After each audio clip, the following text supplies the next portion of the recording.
बिस्मिल्लाहिर्रहमानिर्रहीम। अस्सलाम वालेकुम नाज़रीन, मैं हूं साकिब बशीर। नाज़रीन, अरशद शरीफ सीनियर सहाफ़ी, उनकी जानिब से FIA के ख़िलाफ़ जो हरासा करने की दरख्वास्त दायर की गई थी उस पर तहरीरी ऑर्डर भी जारी कर दिया गया है। तहरीरी ऑर्डर में बहुत से अहम नुकात और बहुत सारे पॉइंट्स वो उठाए गए हैं जो ARY के ख़िलाफ़ जा रहे हैं बज़ाहिर, और ARY के जो ब्यूरो चीफ़ हैं उनको भी तलब किया गया है। इस पूरे ऑर्डर में क्या कहा गया है, और इम्पोर्टेंट ये है कि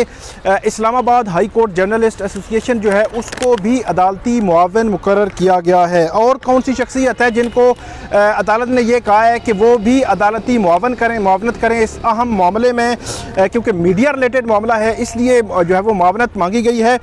इस पूरे ऑर्डर में क्या लिखा गया है वो आपके सामने मैं रखता हूँ, और इसमें आगे क्या हो सकता है और अदालत का मतमा नज़र क्या है, इस पर हम जो है वो बात करेंगे। इसमें इस्लामाबाद हाई कोर्ट के चीफ जस्टिस अतर मिनल्ला ने 4 सफ़हात पर मुश्तमिल ये जो है वो ऑर्डर जारी किया है, और अदालत ने इस ऑर्डर में ये लिखा है कि ये बुनियादी तौर पर सहाफ़ी और एंकर पर्सन अरशद शरीफ उसकी FIA के ख़िलाफ़ हरासा करने की दरख्वास्त थी। अच्छा, इसमें अदालत ने जो हुक्मनामा जारी किया है, इस हुक्मनामे में ये लिखा गया है कि डायरेक्टर FIA हमायूं बशीर तारड़ के मुताबिक अरशद शरीफ या ARY से वाबस्ता किसी सहाफ़ी के ख़िलाफ़ कोई कार्रवाई नहीं की गई। इसके अलावा अदालत ने यह भी लिखा है कि पटिशनर के वकील के मुताबिक उनके मोक्कल और कुछ दीगर सहाफ़ियों को धमकी अमेज़ पैगामात जो है वो मौसूल हुए, और तहरीरी ऑर्डर के मुताबिक सहाफ़ियों की जानिब से माजी में भी अदालत को ऐसी शिकायत मौसूल होती रही हैं। मतलब प्रीवियस 3.5 साल या 3 साल की बात की जाए तो तब भी ऐसी शिकायत, ऐसी पटिशन्स, ऐसी दरख्वास्तें जो है वो अदालत के सामने आती रही हैं। उसको उनका हवाला दिया है चीफ जस्टिस अतर मिनल्ला ने। और तहरीरी ऑर्डर में यह भी कहा है कि डायरेक्टर FIA ने यकीन दहानी कराई कि किसी को भी गैर ज़रूरी तौर पर हरासा नहीं किया जाएगा, और यह भी लिखा है कि अदालत के पास कोई वजह नहीं कि वो FIA की जानिब से दिए गए बयान पर शक करे। ये बड़ा इंपॉर्टेंट है कि बयान पर शक करे, ये बहुत इंपॉर्टेंट है। और अदालत ने आगे ये कहा है कि रिपोर्ट पेश करें FIA को। अब ये कह दिया गया है कि अगरचे आपका ये बयान है कि हमने कोई ऑर्डर पास नहीं किए, कोई मीटिंग नहीं हुई, कोई हरासमेंट नहीं हुई, कोई FIR नहीं, कोई इस हवाले से कार्रवाई जो है आपने आगे नहीं बढ़ाई, इसके बावजूद अदालत ने कहा है कि आप रिपोर्ट पेश करेंगे कि FIA की जानिब से सहाफ़ियों को धमकियों का तासुर क्यों ज़ायल नहीं किया जा सका, क्यों जो है वो अभी तक ज़ायल नहीं किया गया, और क्यों जो है वो सहाफ़ी अपनी प्रोफेशनल ड्यूटीज़ के दौरान थ्रेट समझते हैं FIA को किसी न किसी तरह जो है वो थ्रेट समझते हैं। क्योंकि इससे कबल भी FIA की बहुत सारी FIA के ख़िलाफ़ दरख्वास्तें जो इख्तियारात के बेजा इस्तेमाल के ख़िलाफ़ दरख्वास्तें जो है वो आती रही हैं। आगे जाकर अदालत ये लिखती है कि सहाफ़त के शोबा से वाबस्ता अफजल भट्ट और साकिब बशीर अदालत में पेश हुए। Islamabad high court journalist association की जानिब से कल जब समाअत थी तो समाअत के दौरान मैं ख़ुद जो है वो पेश भी हुआ था, और अदालत में अपना जो मौक़िफ़ है बतौर कोर्ट रिपोर्टर्स की एसोसिएशन, उनका एक इज्तमाई जो मौक़िफ़ अदालत के सामने रखा था वो भी मैं थोड़ा बताता हूँ आपको। आगे जाकर अदालत ये कहती है कि सहाफ़ियों की मौजूदगी में पटिशनर और ARY के वकील से 9 अप्रैल के वाक़यात के तनाज़ुर में अदलिया मुखालिफ मुनज़्ज़म मुहिम बारे पूछा गया, और बताया गया कि ARY न्यूज़ ने सुप्रीम कोर्ट और इस अदालत को बदनाम करने और अवाम का अदालती निज़ाम पर एतमाद ख़त्म करने की कोशिश की। अब ये बड़ा इम्पोर्टेंट है कि ARY आकर 12 मई को वजाहत करेगा कि उसने क्या कोशिश की, कौन सी हुदूदो क़ुयूद थी, कौन सी रेड लाइन थी जिसको वो अबूर किया उन्होंने, वो नहीं कर सकते थे। आगे जाकर अदालत लिखती है कि पूछा गया कि क्या 9 अप्रैल की शाम की कोई पटिशन सुनी गई जिससे कोई तासुर हो या किसी आईनी इदारे की कार्रवाई में मुदाखलत हो। ये वही 9 अप्रैल और 10 अप्रैल की दरमियानी रात है जिस रोज़ को अदम एतमाद होनी थी। हाई कोर्ट सुप्रीम कोर्ट खुल गई थी, उसके बाद बोझार आया सोशल मीडिया पर, मेन स्ट्रीम मीडिया पर, पोलिटिकल पार्टीज़, मुख्तलिफ लोग जो है वो सवालात उठाने लगे कि ये अदालतें रात को क्यों खुली। तो इससे मुतालिक अदालत ने यह कहा है कि पूछा गया कि क्या 9 अप्रैल की शाम को कोई पटिशन सुनी गई जिससे कोई मुतासिर हो या किसी आईनी इदारे की कार्रवाई में मुदाखलत हो। उसके बाद अदालत ने यह कहा कि इसका जवाब हमें नफ़ी में मिला कि ऐसी कोई पटिशन नहीं थी या कोई ऑर्डर मौजूद जो नहीं था जो 9 अप्रैल की रात को हुआ था।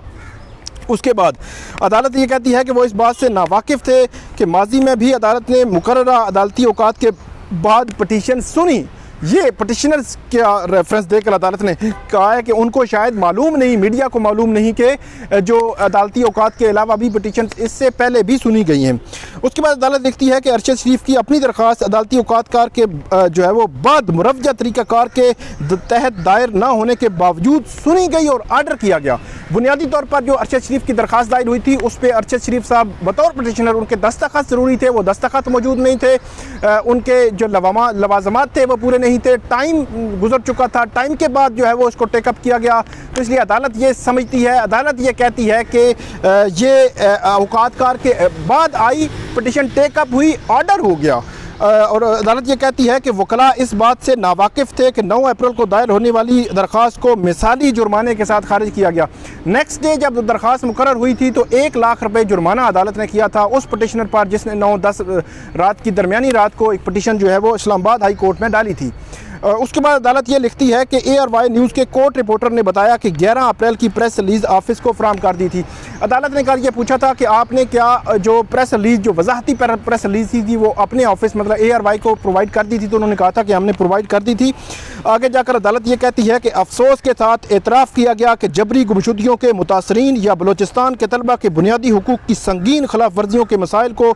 वक़्त देना चैनल की पॉलिसी नहीं है, मीडिया की पॉलिसी नहीं है। बहुत इंपॉर्टेंट सवाल है कि बुनियादी हुकूक, मिसिंग पर्सनस, लापता अफराद, बलोचिस्तान के इशूज़, बलोचिस्तान के तलबा के इशूज़, उन इशूज़ को आम बंदे के, आम पब्लिक के, जनरल पब्लिक के जो इशूज़ हैं उनको जगह नहीं मिल रही, ये अदालत ने लिखा है जो चैनल्स पर। इसके बाद अदालत ये लिखती है ARY की जानिब से सुप्रीम कोर्ट और इस अदालत के ख़िलाफ़ मुनज़्ज़म मुहिम तसव्वुराती बयानिया पर मबनी दिखाई देती है। और अदालत ये कहती है कि जायज़ तनकीद हौसला अफजा है लेकिन बेबुनियाद सियासी बयानिए और अदलिया के ख़िलाफ़ मुनज़्ज़म मुहिम के संगीन नताइज होंगे।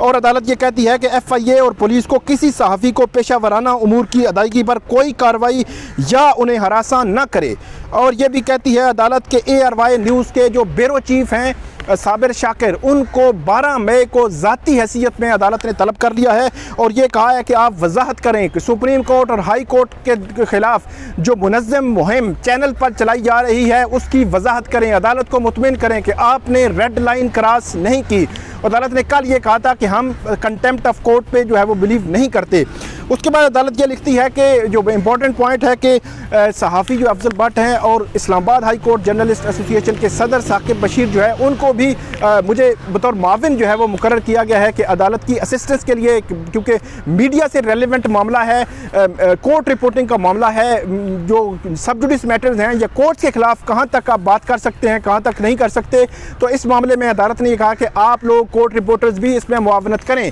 कल जब हमें टाइम दिया गया था तो हमने कोर्ट को ये कहा था कि कॉन्स्टिट्यूशन के तहफ़्फ़ुज़ के लिए जो इक़दाम भी कोर्ट्स उठाएंगी बतौर सहाफ़ी, बतौर आम शहरी हम कोर्ट्स के साथ खड़े हैं। दूसरी बात ये की थी कि आम टाइम दफ्तरी औकात कार के अलावा भी बहुत सारी पटिशन्स टेकअप की गई, ऑर्डर्स हुए, मतियो लाजान का केस है, झुग्गियों वालों का केस है और बहुत सारे केसेस हैं, लेटर्स आते हैं, ईमेल्स के जरिए जो है वो ऑर्डर्स होते हैं। तो ये सारी चीज़ें हमने कोर्ट के सामने रखी थी। तो अब यह है कि इस मामले में 12 मई तक समाअत मुलतवी हुई है। 12 मई को देखते हैं कि अब फर्दर जो है वो इसमें क्या होता है। तब तक इजाज़त दीजिए, अल्लाह हाफिज़।